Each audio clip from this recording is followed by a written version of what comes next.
Welcome back. While other states have canceled high school sports altogether, New Jersey has done everything to allow the athletes to play. And much of the credit for that goes to Colleen McGuire, the executive director of the New Jersey State Interscholastic Athletic Association.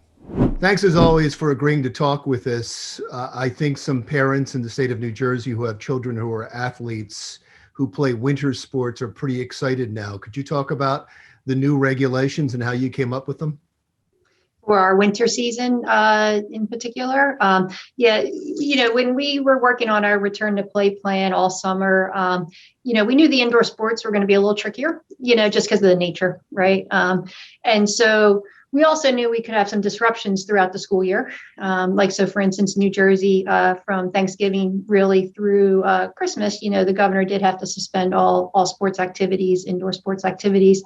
So that kind of pushed us back a little bit, but we were successfully able to start our basketball season, our ice hockey, our fencing, and our bowling soon after the holidays. They just wrapped up this past weekend, those sports. Right now, we're currently underway. We have winter track and field and swimming going on. And all of these sports are getting kind of equal seasons. They're just kind of staggered. And they're staggered for a couple of reasons. One is facilities, right?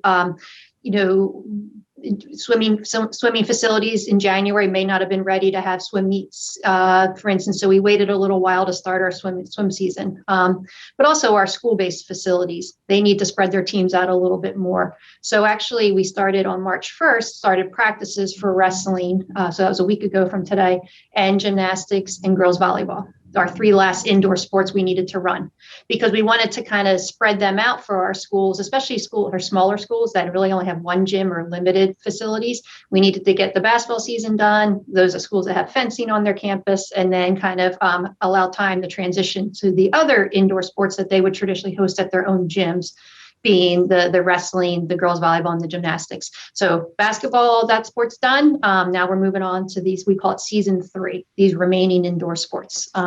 And so far so good. And hopefully they'll have as much success as our season 2 sports did, again, which was like basketball and fencing and ice hockey.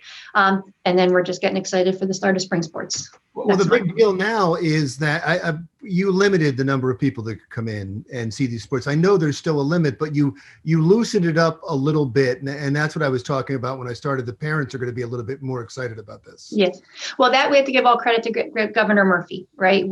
Our schools, we're abiding by his executive orders right now for capacity limits, indoor and outdoor. So just because we're high school, we're no different really than youth sports guidelines that are coming out his executive orders.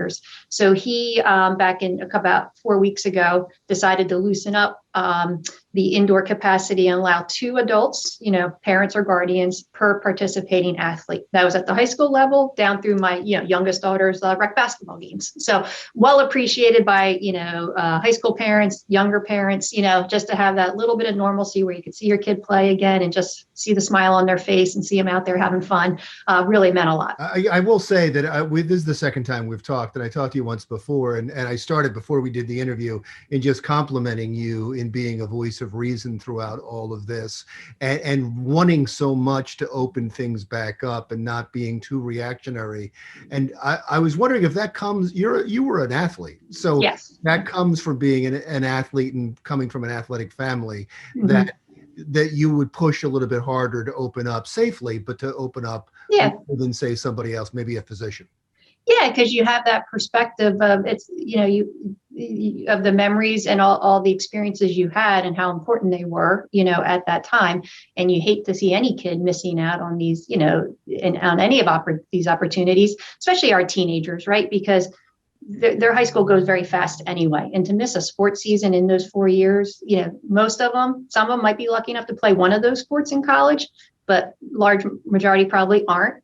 And if they are playing multiple sports through high school, they're not going to be playing multiple sports through college. So you hate to see them even as they're nearing the end of that athletic career to even lose a season, but it's very important because, it's not even this year. We've always said championships are great. And, but right now we just need to give these kids the opportunity to be engaged in person, their mental health is a direct correlation to their physical activity. And the more that they can stay physically active, they're going to sleep better. They're going to do better in school. They're going to be more engaged with their friends. So that's the social connectivity that sports brings. And especially in New Jersey, we still have some school districts that unfortunately haven't been able to bring their kids back in person. And sports is the only way they've been around their school, is because of coming for practices or games and stuff. So that's where we really, are really proud that we provided that opportunity to those schools and those kids in those school districts that have just, have a lot of factors to take into consideration and haven't been able to successfully bring their kids back on campus yet. But they will. I'm sure they will soon. But at least sports have helped bridge that gap and provided a little normalcy, to their day and a little bit of a schedule. I'll extend that long list that you just gave of all the positive aspects: self-worth, confidence, the exercise, and the health that goes along with it. There really are no drawbacks to allowing the kids to safely play sports. Yep. Thank you so much for your time. I really appreciate it. My pleasure. Thanks for having me. Colleen McGuire, Executive Director of NJSIAA. Still to come on Jersey Matters. I'm Phil Andrews, and college football is back in the Garden State. I'll explain coming up on Jersey Matters.